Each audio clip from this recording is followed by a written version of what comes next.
अभय द्विवेदी जो हमारे राष्ट्रीय प्रवक्ता है, इनकी अपनी ये खुद की खोज है कि 30 दिन 30 सवाल पूछे जाए और निश्चित तौर पर वो सारे सवाल बहुत धारदार साबित हुए।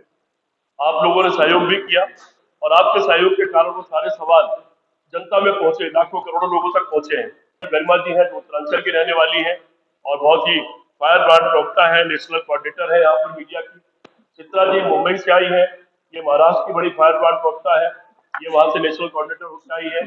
सुश्री विश्वास जी को आपने इधर पिछले दिनों नहीं देखा होगा, ये तो आपकी पुरानी परिचित हमारे उत्तर प्रदेश की प्रवक्ता है, तो वो श्रीवास्तव जी का परिचय कराने की किसी आवश्यकता नहीं, आपकी अपनी जमात के हैं और इस कांग्रेस पार्टी के बहुत ही प्रभावशाली जाने वाले चेहरे हैं।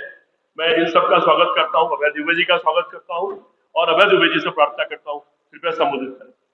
नमस्कार पत्रकार साथियों, आप सभी का लखनऊ में कांग्रेस पार्टी के इस सभागार में आत्मीय स्वागत है।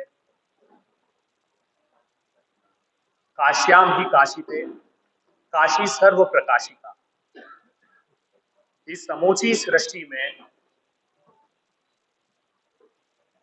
ज्ञान और आध्यात्म की राजधानी काशी को हम सब कांग्रेस पार्टी की ओर से नमन करते हैं। काशी इस सृष्टि की वो अलौकिक नगरी है जो प्रलय काल के दौरान भगवान शंकर के त्रिशूल पर धारण कर दी जाती है और सृष्टि काल के दौरान पुनः धरती पर अवतरित हो जाती है। उस अलौकिक भूमि को हम प्रणाम करते हैं और आपके स्मृति पटलों को चिन्हित कराना चाहते हैं कि ठीक 10 साल पहले आज से हमारे आज के देश के प्रधानमंत्री, जो उस समय प्रधानमंत्री पद के उम्मीदवार थे, काशी आए थे। काशी के लोगों से कहा कि मैं बुनियादी सुविधाओं का एक जाल बिछा दूंगा। काशी के लोगों ने उन बातों को सुनकर अवसर प्रधानमंत्री जी को दिया। एक बार नहीं, 2 बार प्रधानमंत्री जी को अवसर दिया। अब पुनः प्रधानमंत्री जी जब काशी में आज नामांकन भर रहे हैं, तब हजारों किलो के फूलों से पुष्प वर्षा प्रधानमंत्री जी पर की जा रही है और प्रधानमंत्री जी की काशी अपने अधोसंरचना विकास और बुनियादी सुविधाओं पर आंसू बहा रही है। आइए पहले एक वीडियो के माध्यम से हम जान लेते हैं कि काशी का वो सच क्या है, काशी की कहानी खुद काशी के लोगों की जुबान में। टीवी लगा है।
काशी सब कुछ बर्दाश्त कर सकता है,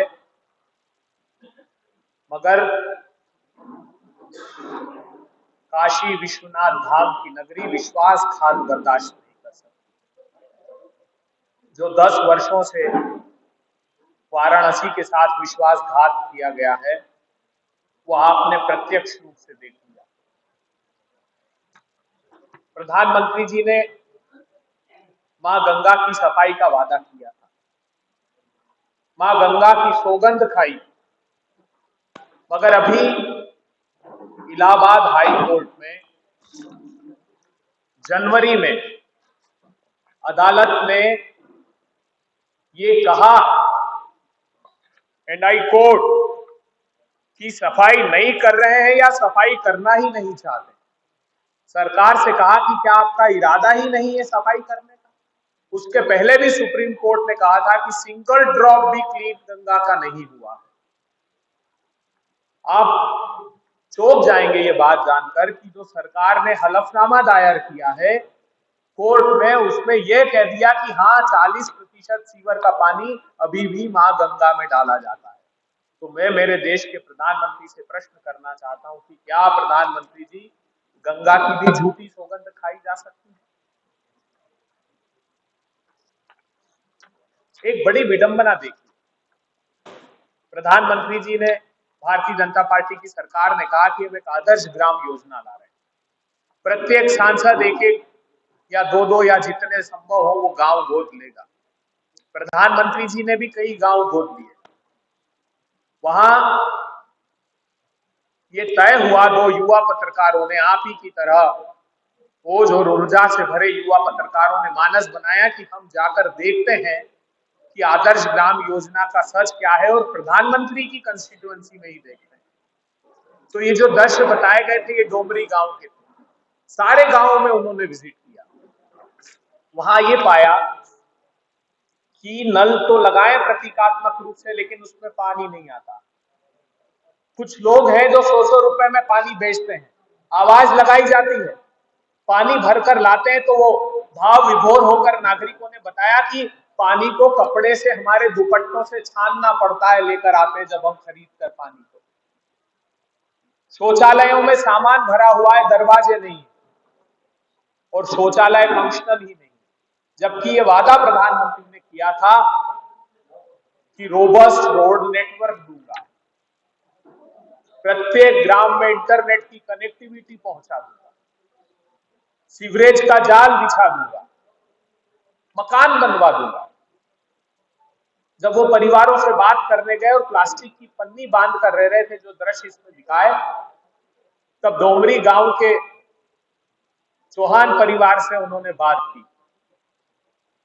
और ये जब स्टोरी पब्लिश हुई तो वहां के म्युनिसिपल कमिश्नर ने एक इंक्वायरी कमेटी बिठाई और ये बताया कि इन लोगों ने आवेदन ही नहीं किया कभी। तो वो जो चौहान, मिस्टर चौहान थे, उनकी वाइफ शायद फूलबाई नाम था उनका, उन्होंने कहा उस पत्रकार को कि ये 5 आवेदन हैं जो कई साल से हम कर रहे हैं, उसकी प्रतियां दिखाई उन्होंने। शायद प्रधानमंत्री जी 24/7 चुनाव में व्यस्त रहते हैं, इसलिए उनको गवर्नेंस का ख्याल नहीं। जैसा मैंने कहा कि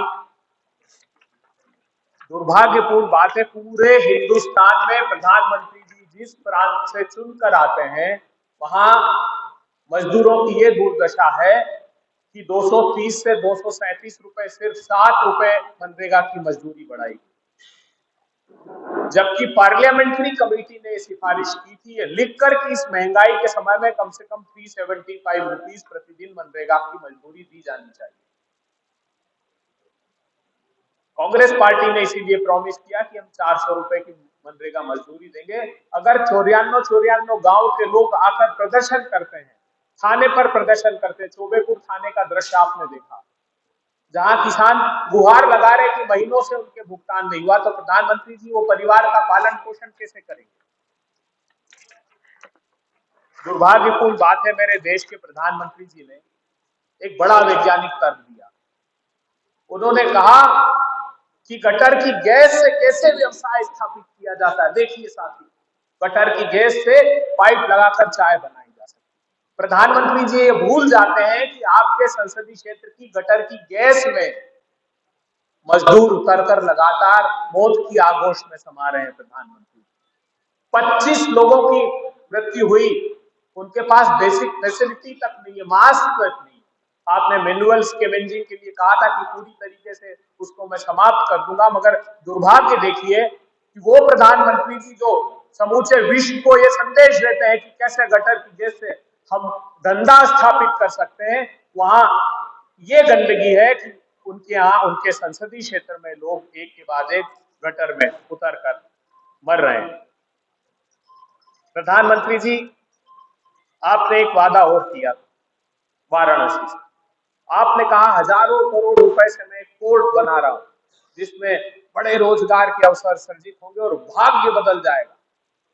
आज सच ये पता लगता है कि 3.55 मिलियन मैट्रिक टन का कार्गो हैंडलिंग का अनुमान था, लेकिन मार्च 2020 तक यहाँ 0.008% से भी कम कार्गो हैंडलिंग हो रहा था।